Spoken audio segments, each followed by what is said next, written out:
And so we're going to get this started today.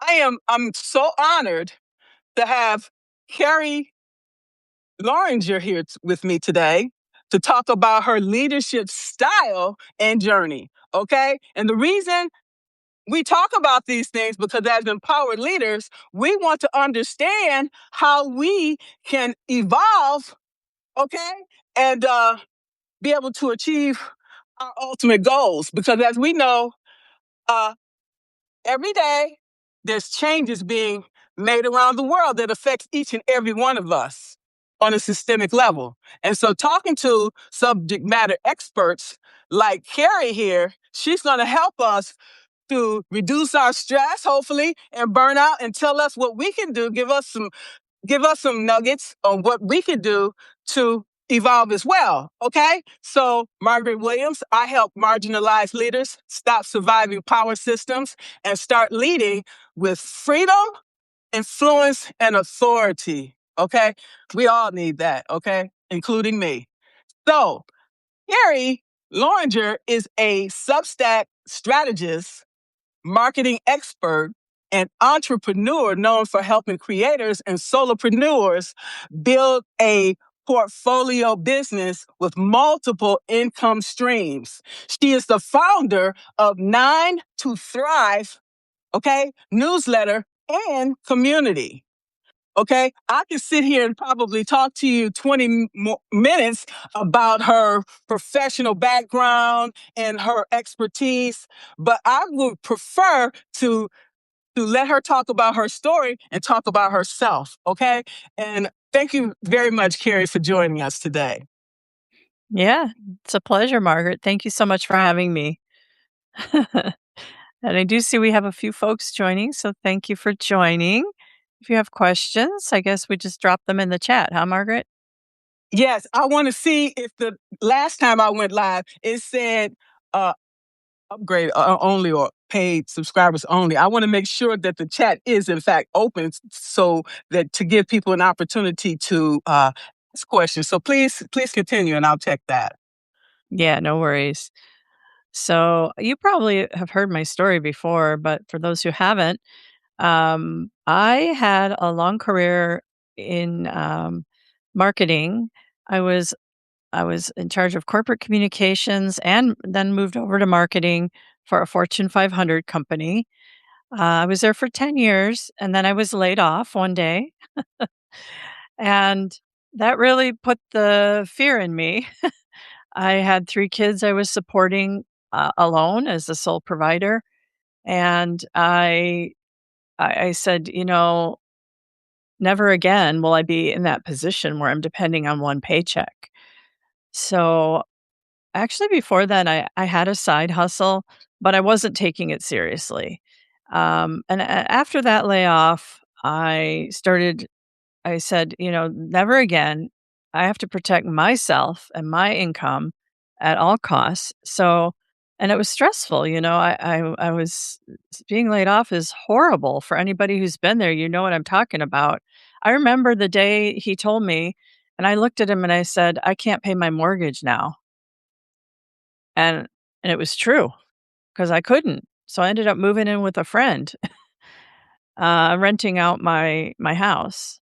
I eventually, 15 months later, was able to correct everything, but it was a tough road.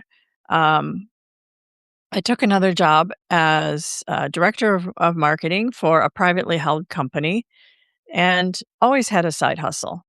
And I'm going to tell you what I did. It's interesting because I I had been in the financial services industry and I understood the mortgage business really well.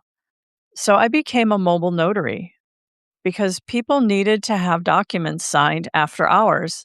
That worked perfectly. I was working during the day. In the evening, I could go out and just do some signings on weekends, Saturday, Sunday. People wanted to sign. I just traveled to their home and signed the documents.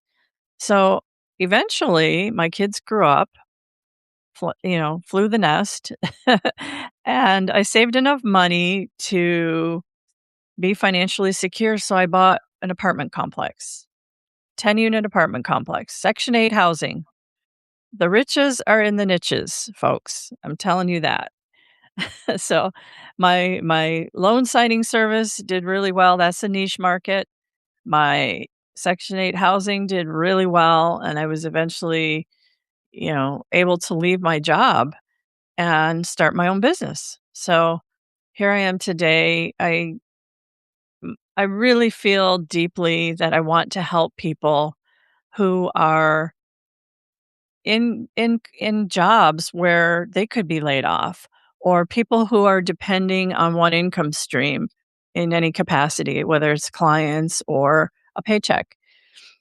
I'm just very passionate about this. I think a lot of people are living with, one employer, one paycheck, and they could be laid off. And what happens when you're over 40 is you're suddenly, if you're laid off in your 40s and you're looking for a new position, you suddenly become overqualified, right? Quote, overqualified.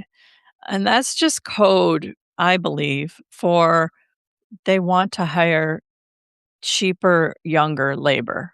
Okay. So it's a way to kind of age discriminate without age discriminating.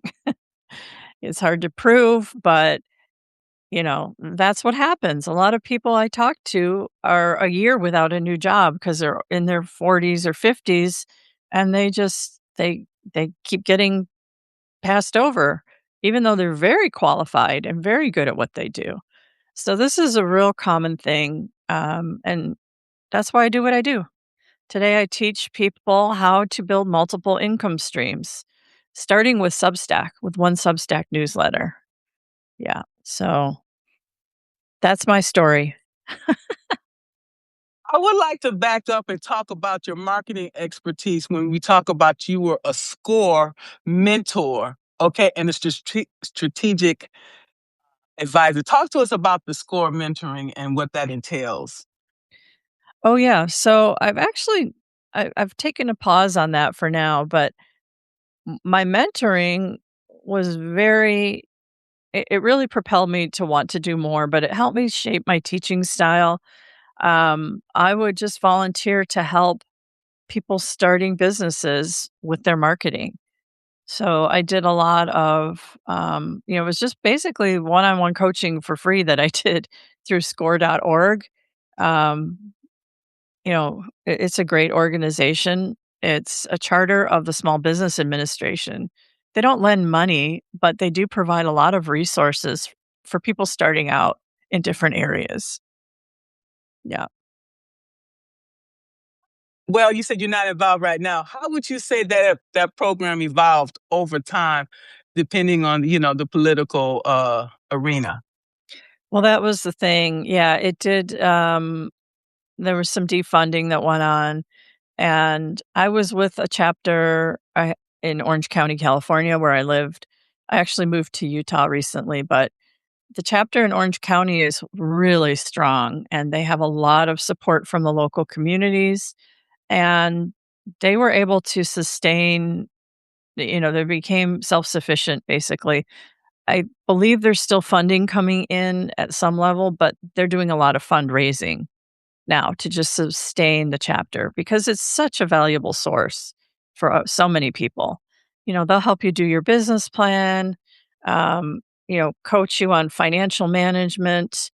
You can get mentors for almost anything. And so I really feel that capacity for mentoring people on marketing when they're starting their businesses. Yeah. Now, now, when you talk about SCORE, okay, you also probably need help with credit management because a lot of people you're on, limited income, and so you have to figure out how to stretch those dollars, okay, and still maintain your credit because without good credit, you can't buy a house. Yeah, yeah. Well, this is for SCORE is really focused on the business startup. So, for Oh, example, okay. I'm thinking about yeah, housing. no Okay. worries. I was helping a woman get grants and get VC funding. She started a company and needed some funding for it. So she wanted me to help review her proposal decks and help with establish her social media platform so that people she was asking for money had something to look at that was, useful and prove that she knew what she was doing. But she was a young doctor just starting out in her career. I think she was still at the, I don't know what you call it, clinical, where you're not fully operating on your own yet, but she was, yeah. And I helped many people like that who were just beginning their journey and needed to get funding. So, yeah, it was real good for many people. And that's awesome. You also had did SEO, CRM implementation and lead generation. Also the keep certified partner, and also Google Ads certified professional. You are a high achiever. Well, that's what I did during my day job, so I still do take clients and help them with their email marketing, CRM implementation. I started last year a new newsletter called the HubSpot Intelligent Weekly. HubSpot Intelligence Weekly is designed to help people adopt usage of HubSpot. HubSpot's a very expensive platform. It's a It CRM, it's a is. marketing platform, um, and people are underutilizing its capabilities because every year they're really expanding fast. They do about 250 updates a year. And for people to keep up with all that, it's just really difficult. They don't know what update applies to them and their business model. So every issue breaks down. It gives really about 5 things that you can do that are actionable that you can do this week and implement this week, whether it's a new workflow, a new system setting that they should know about and consider implementing, or just a process. So, yeah, I've been a HubSpot user since 2013. So, it's been a long time, and I've just watched the platform grow tremendously over the last few years, especially with AI. Let's talk about SEO because everything that we put out, I make sure to put the SEO on there. It's very important to be able to track to find us, whether it's on Amazon, whether it's on Google or whatever using service we're using to put our content on. Yeah, I mean, for anybody who's a solo creator, entrepreneur, has a personal brand, it's really important that you are looking at SEO. And now there's a whole new school where AEO and GEO. We're trying to be found on the LLMs, right? The chat GPTs of the world. When somebody says, who's the best Substack strategist, I want to show up there. So it's different from SEO, and there are different techniques that you need to use to get found on each of those. I'm right now, I've been a couple months now implementing a strong SEO and AEO strategy, and it's working, but I don't want to say too much until I get further along in the process because it is a process. You can't just, it doesn't, you don't flip a switch and it goes on overnight. But you do need to consistently, like you said, Margaret, be providing the search engines with something to work with. So by using the SEO box in every Substack post, that's going to get you, it's going to really help with that. Yeah. Absolutely, because as we know, Substack is becoming more and more and more popular, and more people are coming to the platform. Okay, Jane Fonda, Alyssa Milano, and all of these celebrities got these huge names, and they get all these huge followings, likes, and so on and so forth. So we are competing against not only ourselves but everyone else in our in our in our field. Okay, so what is going to set us apart from everyone else? That's what branding becomes key, I think. Well, in addition to other things. Yeah. You know, um, I talk to a lot of people who are worried about competition, but what I say is There's only one you. You have a unique perspective, a unique style, and a unique knowledge base. And so you really need to talk about that, right? You need to amplify what it is that makes you unique and different. And that's where you get your personal branding, visible. And then use notes on Substack. Notes are so important. You really can't grow without using notes. I find that's true. You're right, and it's about cultivating and nurturing relationships. And honestly, that's where the funnel begins, is in notes. Let's keep it real. Oh, yeah. Yeah, it's very top of funnel. Um, it's the it's really the discovery mechanism for Substack. It's how people find you. They understand your unique value and your unique perspective. And when they see that in a real and authentic way, that's when they want to, um, you know, work with you further, for sure. And as we know, the Substack algorithm is going to continue to change accordingly. So therefore, we also have to change as well. So I'm looking at this. I can no longer just post once a week. By the time the next week come around, people are like, who are you? Okay. So that's why I'm posting something little every day so you can remember who I am and what I bring to the table. Okay. So each and every one of us have to figure out what that is. Okay. I was coming from government contracting. I had no idea about all of this stuff. Okay. So I made a lot of mistakes along the way. Okay. So it is. But look where I am today. If I hadn't did all these trials and errors and A/B testing, I test all my stuff out in the notes. Okay. If people are resonating with my material, I'm like, okay, I'll do more of this. Okay. And this, oh, people didn't like that so much. Okay. So I'll divert from that and do this. We always have to keep trying things, because what you did last week, it might not work this week. So we have to always be paying attention. Self-awareness is key. You have anything to say about that, Carrie?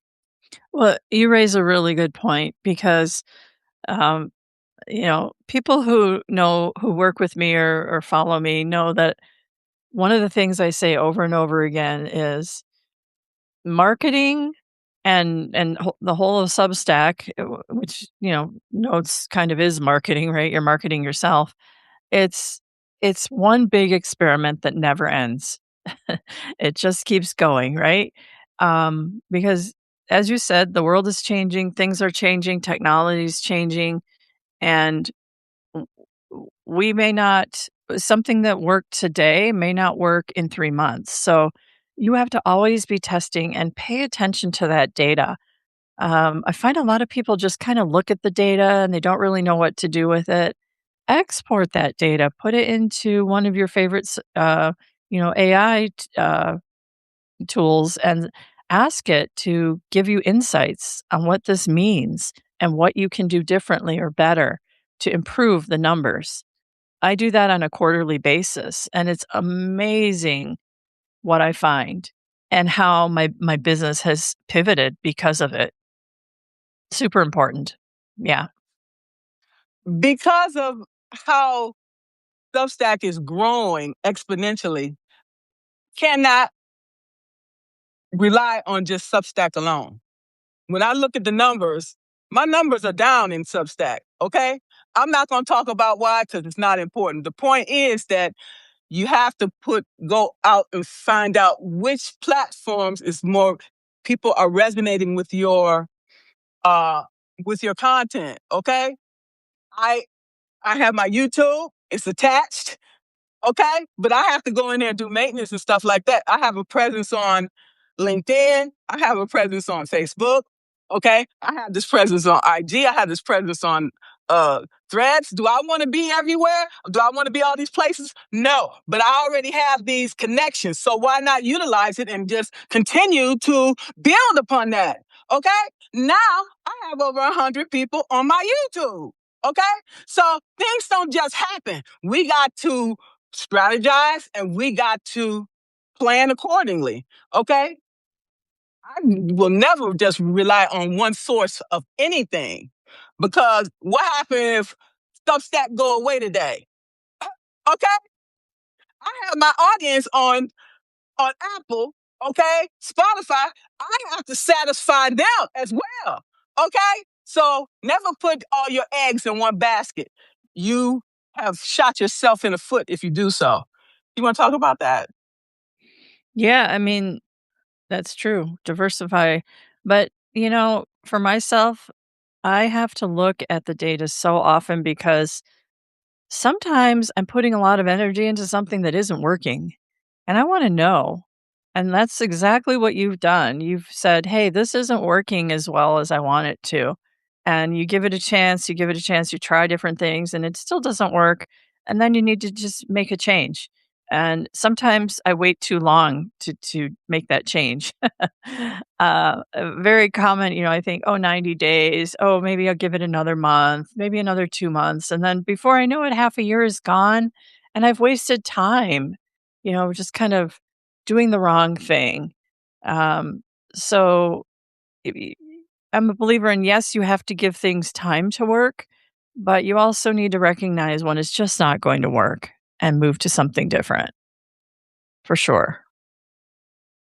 Yeah, because I look at the data. I'm looking every day, and I'm looking at the people at the top. Okay, the people at the top, getting all the engagements, the people talking about politics. Well, I worked for the government for 39 years, but I'm not going to sit here and talk to you about politics every day, because that's not something I'm passionate about. I'm passionate about leadership and helping people to grow. Okay, and so I stay in that arena. But I will talk about politics, because how can you not? It's so paralyzing, polarizing, that it affects every part of our being. But that's not something that I gravitate towards. Okay. So finding out what you're good at, what you're passionate about, okay, focus on that. Okay. I don't care if they talking about whatever they talking about over there, good for them. That's not something that I'm passionate about. Focus on the things that you're passionate about, and your tribe will come, okay? Because they will, based on your frequency, they will follow you, and they will be over there with you. And the people that love the politics, that's happy. Hey, I good. Because I don't want to sit up and hear about politics all day, because it brings me down. That's fine. You just have to pick and choose what's suitable for you, okay? And do that. You have anything to say about that? Yeah, I mean, it definitely politics does well on Substack, but a lot of things do well. If you just look at the leaderboards in any category, there's so much out there that's doing really well. And I was just having a conversation about this with one of my founding members, and she was telling me how she's seeing all this content about Substack, and it makes her feel like she should start writing about Substack, even though she's in the health and wellness field. And I said, you know what? You know why, right? Because when you start out on Substack, you start looking for you start following people that teach you how to grow on Substack because that's what you need to do. So you're interested in how to grow on Substack, so you start following a lot of people and watching their content. Well, then it becomes like an echo chamber where Substack thinks that that's what you're interested in as your own niche. And so you start seeing a lot of content about how to grow on Substack. And then I think that what happens then is I've had other people say, be very frustrated with that and say, "Well, the only people that are growing on Substack are people that talk about how to grow on Substack and politics." And that is absolutely not true, right? It's not true. You're just seeing that because you're in an echo chamber of what you're looking for. It's reverberating back to you. Start following people that would be your ideal your ideal reader, your ideal customer. Those are the people you need to start following and engaging with, and then you're going to see more people like them. Does that make sense? Yeah. It really does, because it's like the search engines. When they see you looking at certain things all the time, say if they see you looking at gym shoes all the time, then they're gonna send you more of those gym shoe ads, or so yeah, exactly. They're gonna send you more. It's like subliminal messages. Okay, we're gonna send this to you, and maybe you'll buy this. Okay, it's all a part of programming. Okay, Yeah. Yeah. it is. It is what it is. It's part of life. Right. 'Cause our brain is thinking, "Hey, I wanna grow my health and wellness newsletter so I can talk to more people about health and wellness and have subscribers who want my healthy recipes and want my, knowledge that I have." But then that ends up not happening because you're not talking about Substack, which is what you're searching for, how to grow on Substack. So it's just like this little conundrum.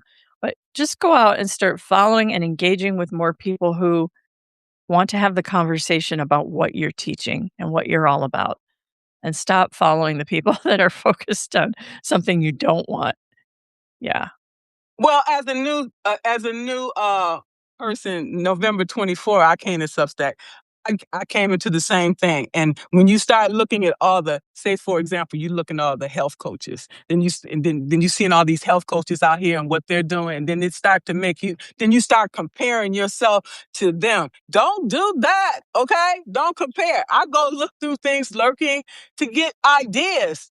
Out of curiosity, it's like, okay, well, what can I do with the tools, with the skills, with the expertise that I have? What can I use to bring more value to the people that I serve? Okay. So I'm always looking at that, right? Yeah, I mean, that's absolutely necessary. It's market research, really. And so you're trying to find what's working. What's working on this platform for other people, and then how can I make that work for me too, or how can I do something maybe along those lines? You don't want to copy people necessarily, but sometimes what they're doing is really working well, but if you implement it, it's not going to work well for you because you're not them and you don't have their audience. So, um, yeah, just be real careful, but do your market research. Definitely. Yeah. Absolutely, absolutely. So that's another thing. People say, well, I made this or I did this or I did that. Okay, that's well and fine. That's good for that person. I'm not going to take what they do and say, okay, well, I can do this too. No, I'm a different person. We have different values. We have different passions. We have different likes and all of these things. So I base things on what I want to bring. Okay, because what Carrie brings me, we're two different people. Okay, so it has taken me from November 24th to now to figure out what this is, and I'm going to take my time. Okay, because I want to bring you something of value. I don't want to bring you something that you can't use, and you're going to like, where the hell did she get this from? Okay, it takes Yeah. thought, it takes reflection, it takes testing back and forth, and everything is not going to be perfect. I'm gonna tell you that right now.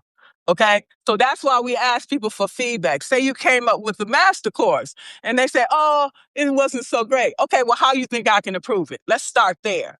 Okay, and from all the comments and stuff you get, then you create the next one. It's improved. Everything is trial and error. Nothing is going to be perfect from the first time around. Any article you write, you can go back and you're like, oh, I could add this and this and this. You can repurpose that material, that content. Okay? We have to get away from perfectionism because it does not exist. Okay? You got anything to say about all that? Yeah. I mean, uh, I it's true. Nobody's perfect. Inherently, as human beings, we're not perfect. So that kind of goes with the territory. And especially, I'm blessed to have the background I do and the experiences I've had with, building side businesses and, in the marketing field and always just keeping current with the late. I mean, I've had to as a marketer, right? When I started, we were faxing things and, you know, using I wanna say typewriters, but it was the early age of computers, so, you know, things have changed, things have evolved. We used to put ads in magazines and newspapers. We don't do that anymore, everything's moved to digital, and now we have AI, which is accelerating things and moving things in a different direction totally, so, you always have to just kind of keep up and do what works for you, for sure. How do we keep up? Okay? Because right now, I'm gonna tell you, right now, what I focus mostly on is the content, because that's where my love is. All the other stuff is falling by the wayside. Okay? How do we keep up? And then a lot of people have jobs, families, kids, other responsibilities. How do we keep up? Yeah, I mean, it's hard. I spend a lot of time keeping up.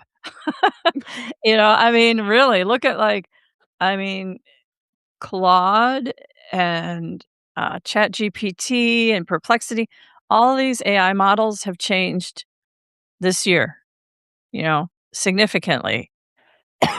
So even something 6 months ago looks totally different today or has new capabilities. And that's going to continue to happen for a while right now. So, how do you keep up? I would suggest subscribe to newsletters of people that are keeping up in whatever area it is that you need to know about. So, technology obviously is the big one and the hardest one, and especially AI. If you're having trouble keeping up, subscribe to some newsletters where that's what they do. They keep up, right? They talk about the latest and greatest tools and methods for creating content with AI if that's what you're having trouble with, because it is moving fast and a lot of industries are the same way, not just like financial services is changing, legal services are changing. There's different rules coming down the pipeline about um different things. And so just find somebody who is keeping up and subscribe for sure. Yeah. we have we have no choice but to keep up, because a lot of these companies are reducing their workforce. Like, for example, 637,000 Black women lost their jobs last year. I don't know what the projections are this year, but a lot of those jobs were replaced with no, that was with the elimination of DEI.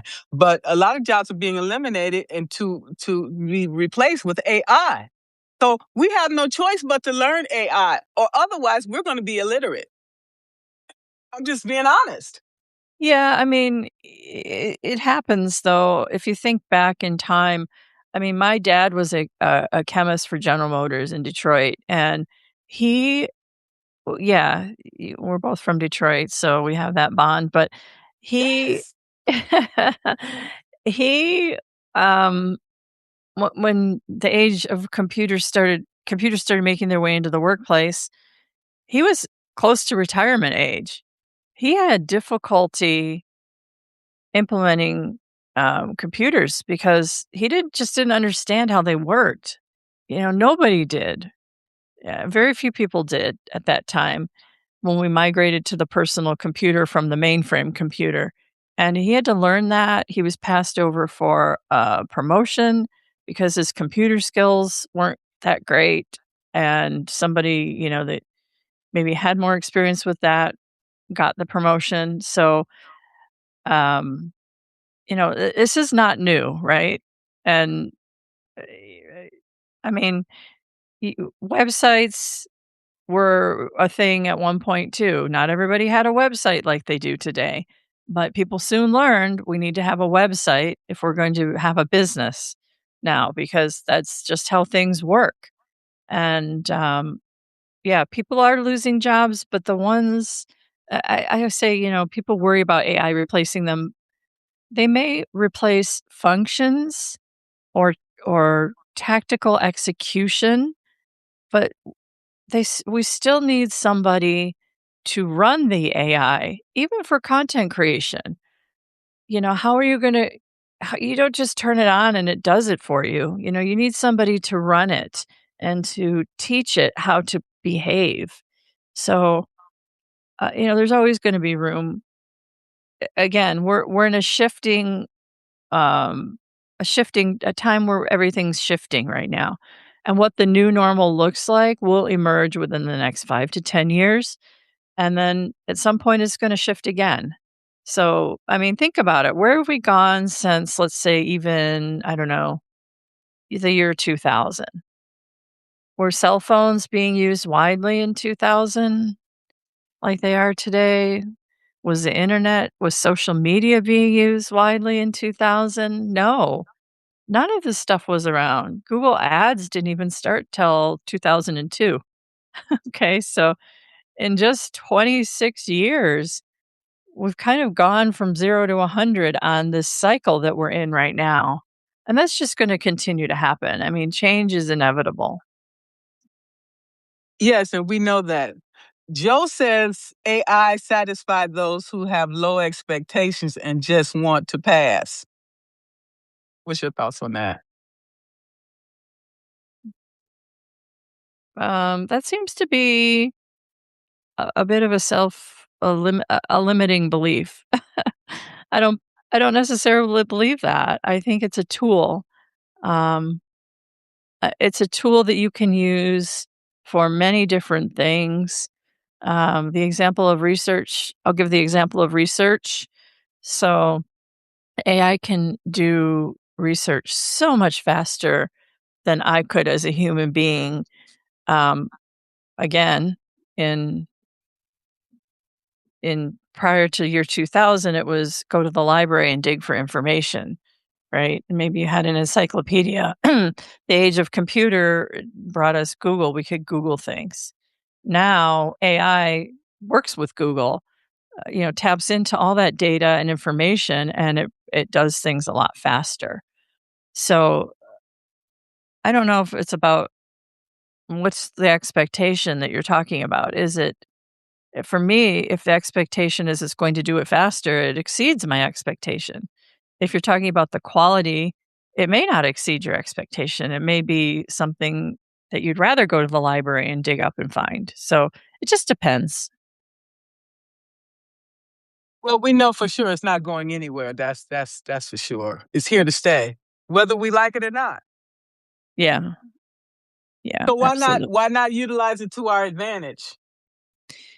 Yeah, and I mean, I've been a person in marketing who's had to always utilize the new thing to my advantage or the company's advantage.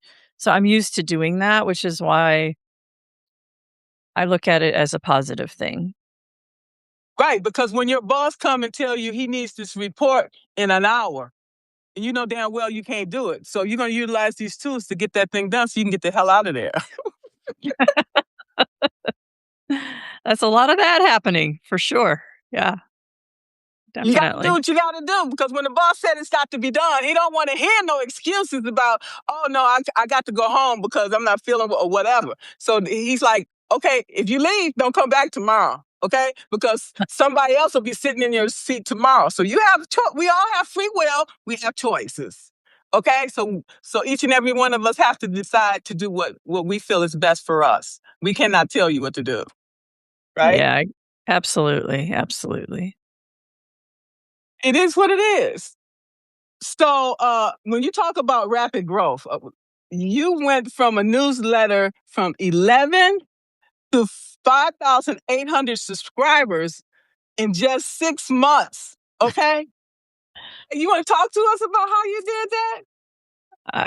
I um, yeah, I will. Yeah, so I joined Substack in the around the same time you did. I think it was Okay.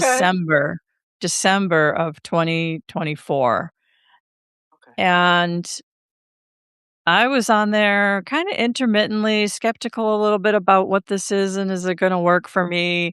Didn't really understand it like most new people coming on. It's not like just any other platform you've ever been on. It's very different. It's multimodal, multi-channel, and there's a lot to figure out in terms of the setup and, how to get attention on that platform. So I was December, January, February, I look at my I had 11 subscribers. I was frustrated. I mean, I have a long career in marketing. I've built businesses. I worked for big companies. I'm paid for my knowledge, and I couldn't figure this thing out. And I was just really determined. So I started studying. I looked at every nook and cranny of Substack, did market research, just like we talked about earlier. And I really dug in and it was, researching what was working on the platform. What were other people doing that was working? And I figured out a system that worked for me. And boom, within 90 days, within 3 months after that, I was up to over 3,000 subscribers. It just it just started working what I was doing. And then, of course, yeah, by 6 months, I had 5,800. I've been deleting, subscribers. You and I talk about this a lot, Margaret. I actually remove subscribers that have been inactive for more than 6 months. So, I don't want unengaged people really. That doesn't do anything, and it actually hurts your email deliverability. So, I do remove the unengaged ones. Um, every week I take a few out that haven't engaged for more than 6 months. I did one full sweep where I removed 1,000 at one time, and I was like, "Ouch, that hurt." To see that number I worked so hard to get up to, regress by 1,000. So, yeah. So that's how I've grown on the platform, and, of course, now I teach other people what I did so that they don't have to struggle and waste 3 months trying to figure something out. I just teach them and, then they get the system. Yeah, that's amazing because I got to 980 subscribers, and then I decided to delete those Yeah. subscribers that have not been open my emails for 6 months.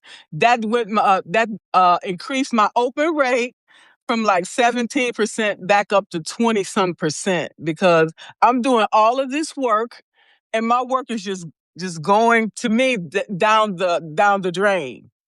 Okay, Mm. along with my open rate. So if somebody comes to me and say, well, for example, if an investor come to me and say, well, Margaret, I want to invest in your company, and so I want to see, what you're doing as far as, the numbers, and my open rate is like 17%. That's not good. Okay.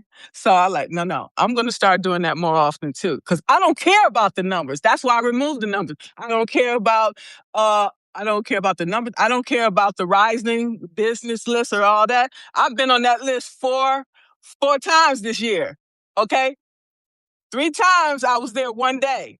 And the fourth time I was there 2 days. I don't care about that either. I don't care because I see that a lot of people that follow me, that subscribe to me, are on that rising list and on the bestseller list. And I applaud each and every one of them. Okay? If I get there, fine. If I don't, fine. That's not why I'm doing this. I'm doing this. This is about legacy, about helping other people. So we have to realize also, why are we on Substack, and what are we hoping to achieve? Okay. Yeah. And then I realized that, and that helped me not to be trying to compare myself with nobody, wondering why my numbers are down and these people's numbers are up. So I just took the numbers off. I hide that and just focused on doing my work. Okay. That made me more productive and more positive. Because if you keep comparing yourself with somebody else, then you'll never succeed. That's my thought. I mean, you I know I what mean, I'm saying. honestly, I don't look at anything like that. I don't compare to my peers in the space. I don't, um, when I do see their stuff in my feed and everything, but, they're each of us has a little bit different spin and a little different focus. So, I don't bother myself about that. It's okay, It's okay to have others out there, doing better than me, and um, somebody was saying, "Yeah, I look at all these people on Substack or Instagram or whatever platform it is, or LinkedIn, and they're doing so much, and they're doing this and that, and but I'm not getting the same results. I'm doing all that, and I'm not getting the same." And that's just life. You don't get the same results because you're not them. You don't have their same audience base. You don't have the same people paying attention to them, yeah, to you as them. So you cannot compare. And by the way, what you see on social media is just, it's the highlight reel of their life or their business. It's not all of it. You're not seeing those terrible moments. Um, I'll admit, yesterday I did a workshop and I thought it went well, but when I got off the workshop, I felt down. I didn't hear anything from anybody, and I felt like, "Did that workshop even go well? Did people even get something out of that?" So that self-doubt moment, I'm sure they did. This morning I woke up and I'm like, "Of course they did." They got and sometimes, no reaction is a good reaction. Yeah. So with all of this, it's like give yourself some grace because when you're starting off, it's very easy to get overwhelmed by all of these things. Okay. So that's why Mhm. we're talking about it. And now that I've gotten to this point, I'm over all of those things. Okay.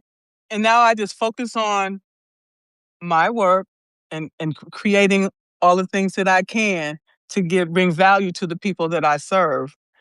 And my productivity and my enjoyment has really gone up, with what I'm doing. Because if we don't enjoy what we're doing, why do it?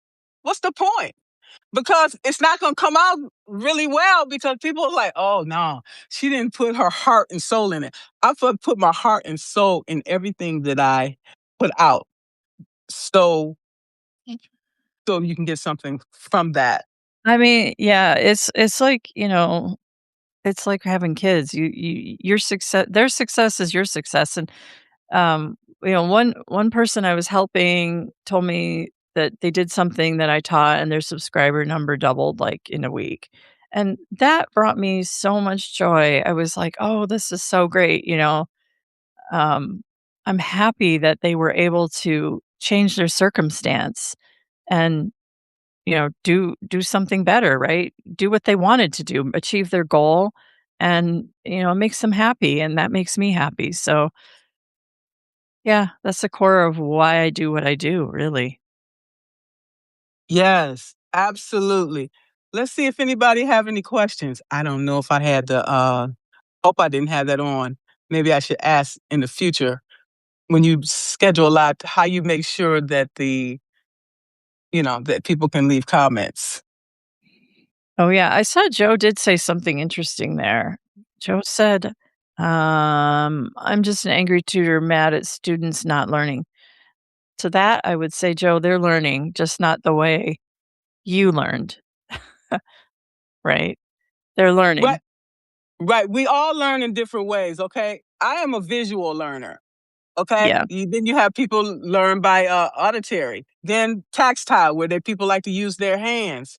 So that's why, when I'm delivering content, I take these things in consideration. Some people that want to hear the information versus read it, and so taking all these things in consideration, we can uh, modify our content accordingly, okay, based on what we're seeing.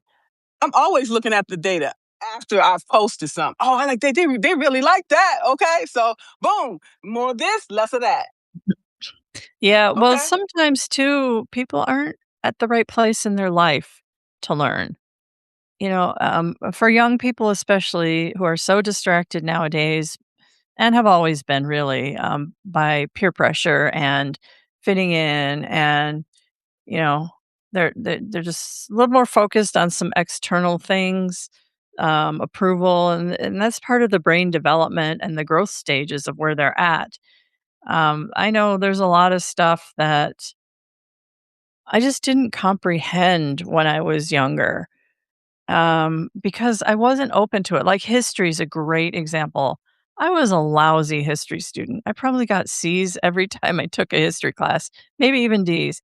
I didn't care about it. It wasn't relevant to me. I never understood or saw how I was going to need it in the future. Same with math. Um, but once I started as an adult, digging into my ancestry, suddenly history is completely fascinating.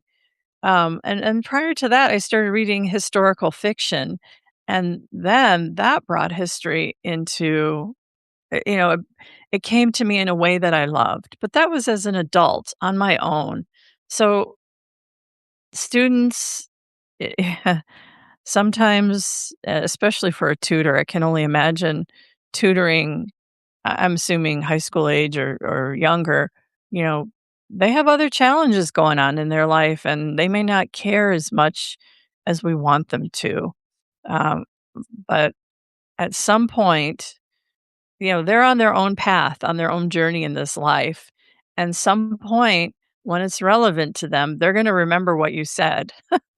And they're going to learn, but in their own way at their own time. So yeah, it must be really hard to be a tutor. I can only imagine. I can imagine too, because a lot of times it's forced upon them to get the tutoring, okay, Yep. and so they don't want it. And then after that, they have a short attention span on top of that. So Yeah, and they're using AI, but who's to say they aren't learning from AI? If they write a paper with AI and they read that paper, there may be something that AI said in that paper that they didn't know or realize. So they do learn maybe through that, whatever AI produces for them. They go, "Oh yeah, I didn't realize that. Now I know that." So Joe's still there. I wasn't sure. Let's see what Joe said. Joe said, "Not learning in the same way. That was very helpful. Thank you." Oh, sure. Yeah, I mean, people are on their own path in this life, and if they don't learn something now, they'll learn it when they're ready. yeah, You know. like my father say, learn through the school of hard knocks. Okay, Yeah, sometimes yeah. sometimes that's the best teacher, because some people you can tell them something, you can take the cow to the pasture, but you can't make them eat. Okay, I take the cow over there. You don't eat. That's on you. Okay. And Joe just said, but by the way, my last student got into Yale. Okay, well, That says something about you. Okay. well, yeah. So again, it's like when your child does well, you're happy, right? When they're happy, you're happy. When your student gets into Yale, you feel like a successful teacher, and you know that's a great feeling. So I just keep focusing on the positives there for sure. Believe me, students in Yale are using AI for sure. Everywhere, everywhere. Okay. So Yeah.